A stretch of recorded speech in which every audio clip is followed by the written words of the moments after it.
Olha, um conselho antes de você assistir esse vídeo. Senta no sofá para você não desmaiar e coloca um colete à prova de balas, porque hoje vem tiro, porrada e bomba. Vocês vão entender do que eu tô falando, é o vídeo inteiro até o final. Mas vamos começar com o Pablo Marçal.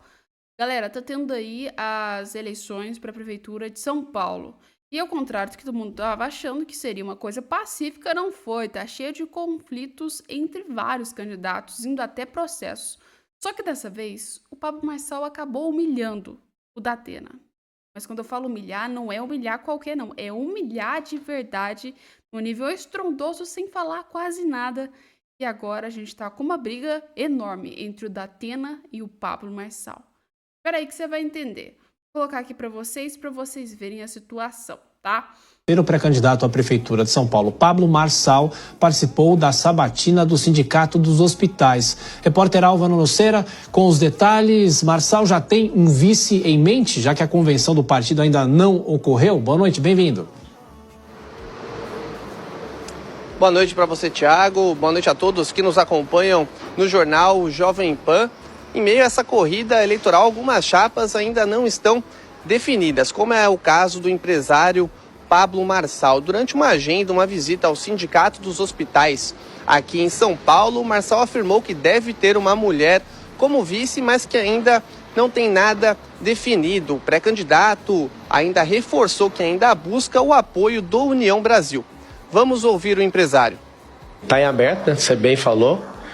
Eles tiveram a convenção e não resolveram a questão, porque realmente tá para fechar com a gente. Vocês vão ficar sabendo até no domingo, dia 4. Tá forte uma situação de colocar uma mulher lá. Muito se comenta sobre um possível racha dentro do PRTB. Marçal negou que exista alguma quebra dentro do partido e ainda cutucou a convenção que aconteceu no último sábado do pré-candidato José Luiz Datena. Vamos ouvir o pré-candidato. Não existe esse racha lá dentro. O que existe é a gente de fora dando pitaco, né? Igual coitado do Datena. O Datena foi lá no lançamento da candidatura dele. E aí mandaram pessoas para ficar lá vaiando e fazendo, mas quem que é esse povo? Ninguém viu, não é do PSDB, é uma aglutinação de gente que, né, quer colocar só para atrapalhar o processo da pessoa. A convenção de Pablo Marçal está marcada para o dia 4 de agosto. Volto com você, Thiago. É isso, na reta final das convenções aqui em São Paulo, sempre de olho, o Álvaro Noceira com as informações. Até mais tarde. Bom, Dora Kramer, ainda resquícios do fim de semana, a escolha, a confirmação de José Luiz Datena como candidato do PSDB, e ainda há algum tipo de dúvidas para as próximas semanas, ou talvez até a própria candidatura de Pablo Marçal já esteja consolidada. Dora. Olha, pois é, a dúvida é aquela permanente do Datena, tal, na convenção do prefeito Ricardo Nunes, não tem, tá tudo parece que ajeitado lá, União Brasil. Agora, o Pablo Marçal, que quando naquela primeira tirada, as primeiras pesquisas, logo que ele entrou, apareceu ali posicionado com 10%, pode ser uma ameaça, e teve até influência na indicação do vice, mas olha, o Pablo Marçal, o partido dele não tem dinheiro, o partido dele não tem deputado, o que não torna obrigatória a presença dele nos debates. Se houver um acordo, os outros candidatos concordarem, ele pode participar, mas por lei ele não tem esse direito de participar. Então, tenho a impressão que aquela ameaça não é tão ameaçadora que sim. E a gente fica na expectativa dessa história da Tabata Amaral, ainda está esperando o PSDB, né? Não sei bem o que está esperando, mas até o dia 15, que é o registro das candidaturas, a gente vai saber esse mistério aí do vice da Tabata Amaral, que tudo indica deve ser realmente do PSB, uma chapa puro sangue, e pronto. E aí começa, dia 16 de agosto, começa o horário eleitoral, que é uma outra coisa que a gente vai observar com internet, redes sociais, se esse horário eleitoral ainda tem a influência que já teve. No caso, José Luiz Datena, desistência de se candidatar a prefeito, né? E aí a retomada daquele plano inicial de ser o seu vice. Eu acredito que sim.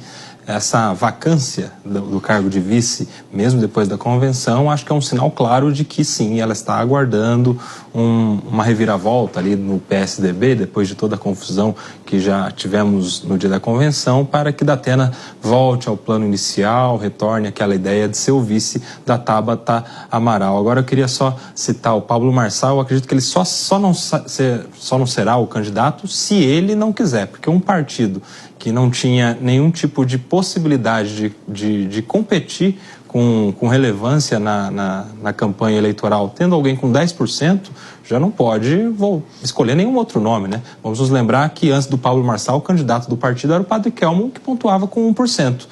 De 1 para 10, eu acredito que algo muito estranho poderia justificar uma tomada de decisão pelo partido pela retirada do Pablo Marçal. Ele só não vai ser candidato se ele mesmo desistir, se ele datenar. E nessa segunda...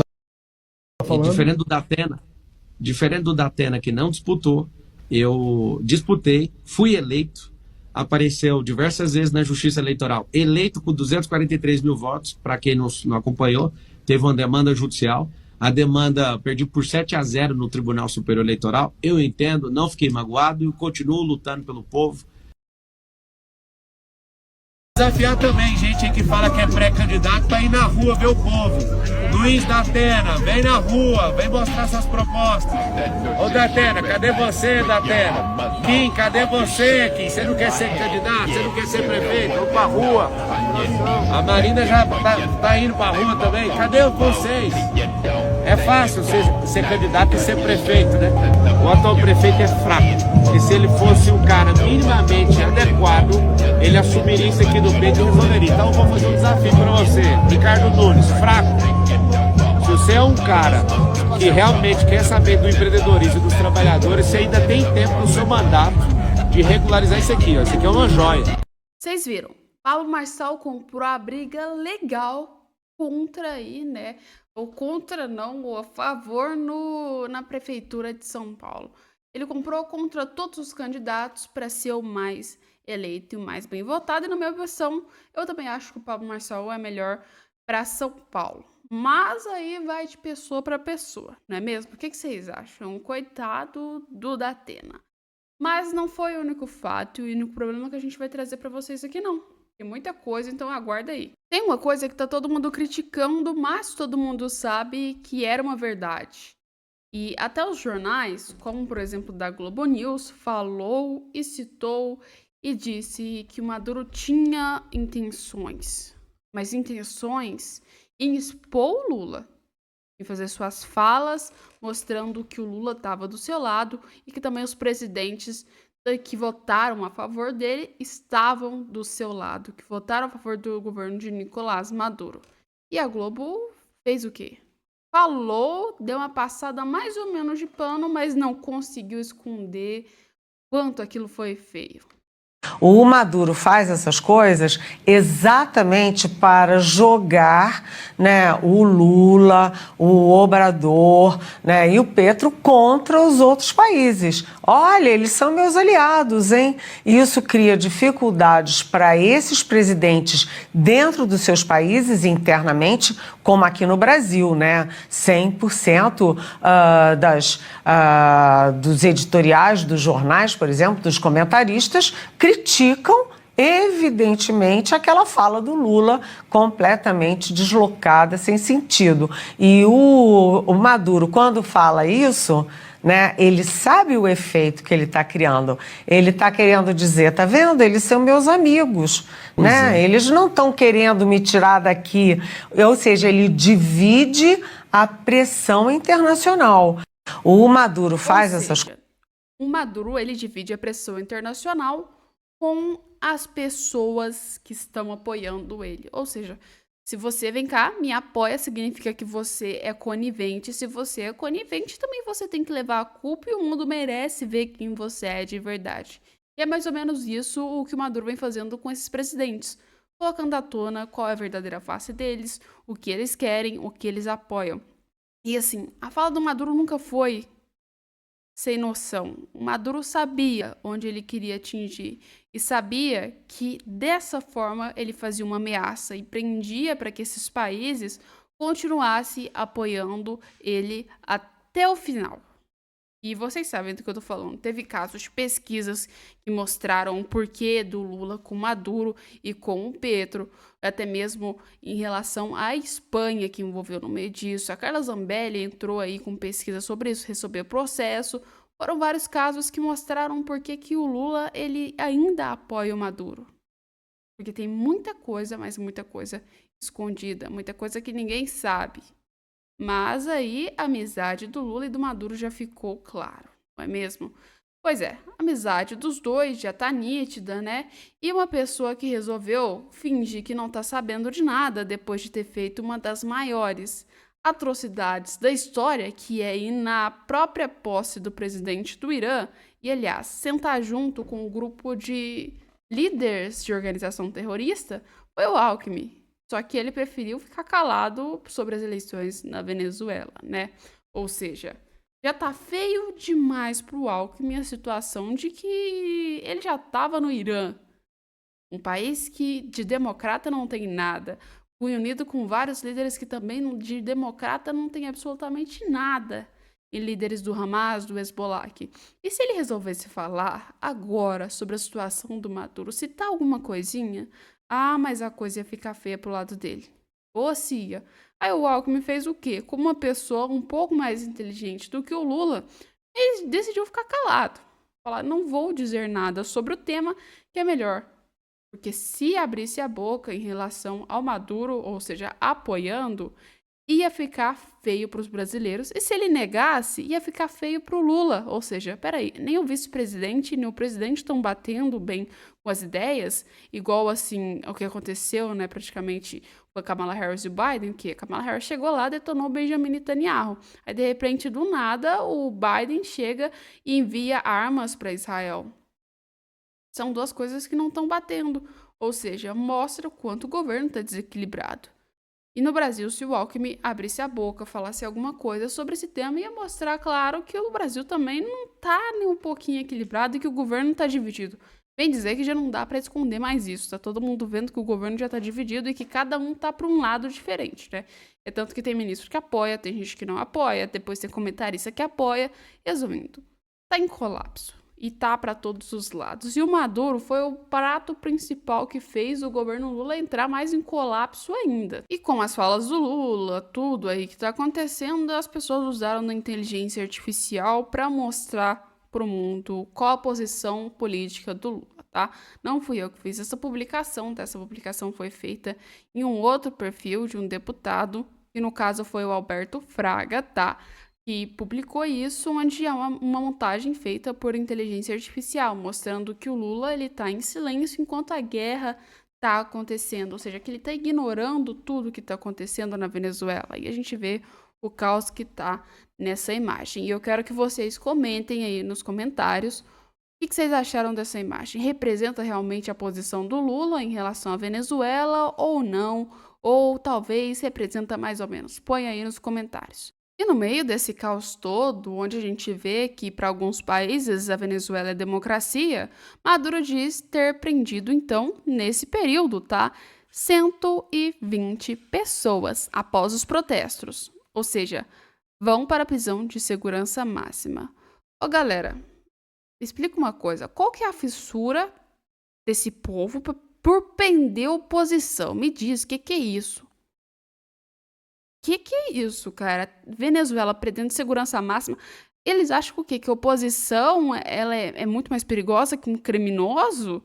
Porque, assim, a gente já viu isso em vários lugares. Não é só na Venezuela. E é isso aí, eu tenho que dizer que é o quê? É uma perseguição. Pois é. E na Venezuela mostra nítido o quanto isso é uma perseguição. Prender opositores não é coisa normal, não. Ainda mais em segurança máxima. O que eles fizeram? Me diz, explica. O Maduro deu um golpe. Manifestaram contra o Maduro. O que eles fizeram de errado? Absolutamente nada. E não só, como a Venezuela, tem outros países também que fazem isso. Como também a ditadura de Ortega. Não sei se vocês conhecem, o ditador da Nicarágua, o Ortega. Ele prendeu, né, pra vocês terem noção, mais 6 padres na Nicarágua. O regime na Nicarágua retira os direitos políticos de 14 presos, ou seja, opositores de Ortega. E, para piorar ainda mais, o governo Lula ele não aceita a participação da declaração de 55 países contra o Ortega. Pois é. Me diz, isso aí eu vou fazer uma pergunta para vocês. Vai, quem acertar aí, com certeza merece um brinde, tá? Qual o outro país que também prende opositor? Porque até o momento a gente tá vendo ditadura.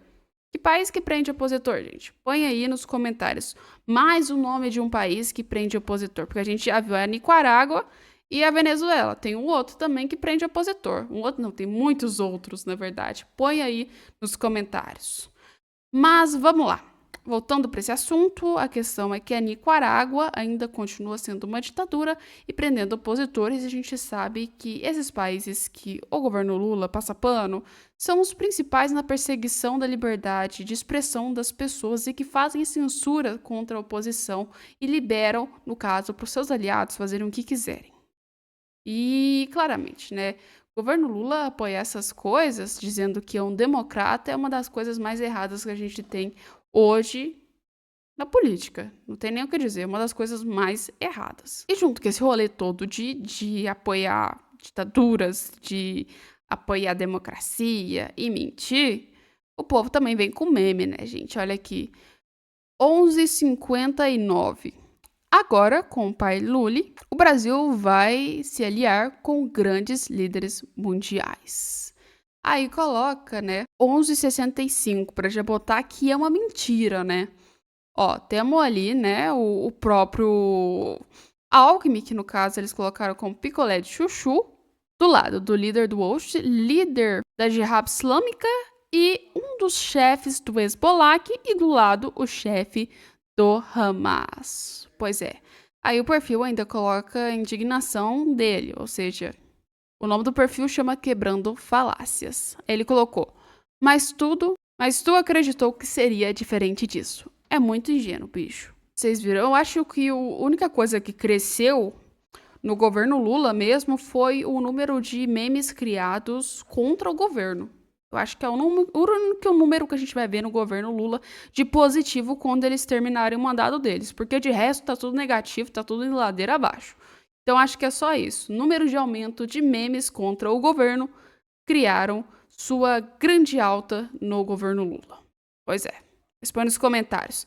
Vamos falar sobre outro tema também, que o tema esse aqui é um pouquinho mais polêmico, tá?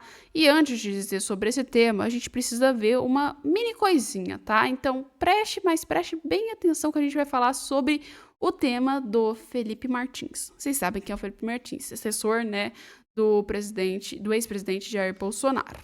Aí tem jornais, tem gente falando sobre isso e eu queria trazer um vídeo específico dessa pessoa aqui, tá, gente, ó. Deem uma olhada, depois a gente vai conversar sobre o tema e vou explicar para vocês o que aconteceu.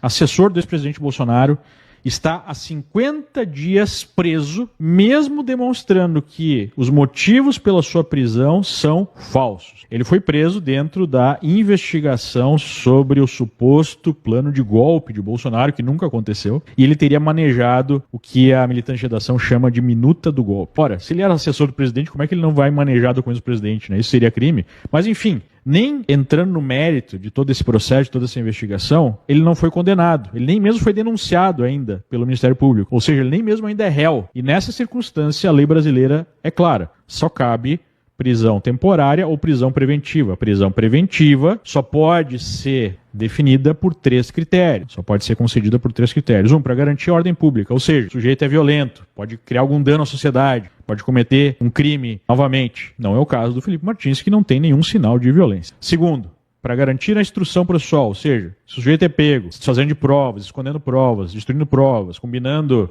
depoimento com outro investigado, isso é motivo para uma prisão preventiva, não foi o motivo alegado pela polícia para prender Martins. Terceiro motivo, garantia da execução da lei penal, ou seja, se o sujeito vem a ser condenado e há indícios de que ele busca fugir, né, da justiça, então isso seria motivo para prisão preventiva. E foi esse motivo dado pela polícia para prender o Felipe Martins. Mas olha só o motivo que eles deram. Eles disseram que, por conta dele ter ido viajar para o exterior no final do mandato do Bolsonaro, seu chefe, ele poderia estar tentando fugir. Ou seja, viajar com seu chefe seria motivo de fuga. Mas há uma série de problemas com esse argumento. Primeiro argumento, se o sujeito tentou fugir para os Estados Unidos, mas voltou para o Brasil, ele não estava tentando fugir. Então isso não seria motivo, mas ele não viajou para os Estados Unidos. Esse que é o ponto. Ele provou que ele não viajou para os Estados Unidos. Como é que ele provou? Ele mostrou bilhetes de uma viagem interna que ele fez pela Latam. Ele mostrou outras provas, ele mostrou fotos que ele tinha com a esposa, foram publicadas no Instagram da esposa, mostrando que ele estava no Brasil nessa época. Mostrou outros documentos que provavam a sua estadia no Brasil. E mesmo assim, depois de mostrar isso, ele continua preso. O ministro Moraes pediu mais informações, pediu uma posição do governo americano, se ele entrou ou não no país, porque havia uma lista inicial, né, que ele estaria naquele voo, mas a lista definitiva ele não aparece. Teria um registro, né, da alfândega americana, só que esse registro pode ter sido feito por um registro inicial que é feito pelos governos, já que ele estava, né, a serviço do presidente. Enfim, ao invés de soltá-lo quando ele demonstra que ele não estava,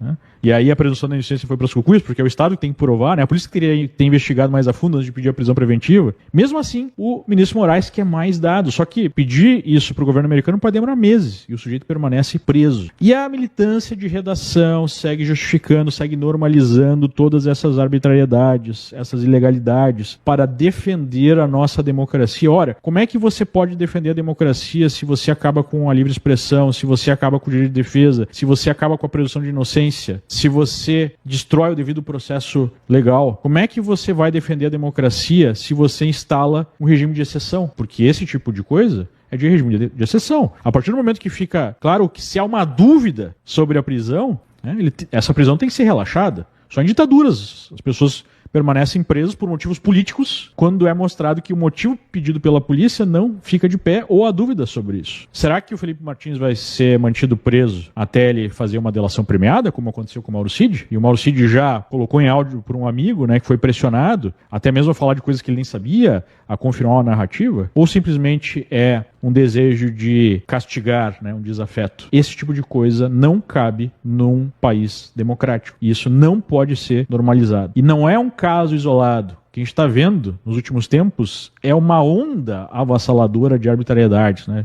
Recentemente, eu postei uma senhora de 70 anos, está passando por procedimento, condenada a 14 anos de cadeia porque entrou no Congresso naqueles protestos do dia 8 de janeiro. Não há evidência de que ela cometeu nenhum ato de vandalismo, né? E ela já foi condenada por golpe de Estado. Uma senhora de 70 anos, ela não tem condições práticas de dar um golpe de Estado. E mesmo se ela tivesse cometido algum ato de vandalismo, ela tem que ser punida por isso. Ou sei lá, por invadir um prédio público, não por um golpe de Estado e 15 anos de cadeia por uma senhora de 70 anos. Não podemos esquecer que nós estamos falando de Brasil, um país em que assassinos esperam em liberdade o seu julgamento, caso sejam réus primários, como é o caso da senhora, como é o caso do Felipe Martins, em que traficantes são pegos com centenas de quilos de droga ou com armas pesadas e são mantidos em liberdade até o julgamento, né, e podem recorrer com advogados do crime por anos a fio sem serem incomodados. Então, esse é o país que está prendendo pessoas sem qualquer cuidado por crimes políticos. E isso só acontece em ditaduras. Felipe Martins precisa ser liberado já. Felipe Martins teve uma crítica enorme em cima desse caso, né, do Felipe Martins, porque assim, né, a defesa de Felipe Martins, ela cita o esvaziamento de motivos para manter o preso e pede liberdade, e já pediram várias vezes, né? Tanto que ele conseguiu provar. Se ele tem fotos, tem vídeos, tem imagens, tem tudo que comprova que ele não estava num voo nos Estados Unidos, e mesmo se ele tivesse ido e voltado também, isso não prova que é uma fuga. A gente pode dizer que ele ainda continua preso e já era para estar em liberdade, segundo aí, né, a defesa do próprio Felipe Martins, né? Mas esse caso, vou deixar com vocês os comentários para vocês me dizerem o que vocês acham. Vocês acham que aconteceu o quê? O que vocês acham que deveria acontecer no caso do Felipe Martins? O vídeo que eu botei para vocês explicou de uma forma jurídica o que era e o que aconteceu sobre o caso. Mas agora eu quero saber de vocês, nos comentários. E a gente volta daqui a pouco com mais vídeos e mais informações. Um beijo e até lá!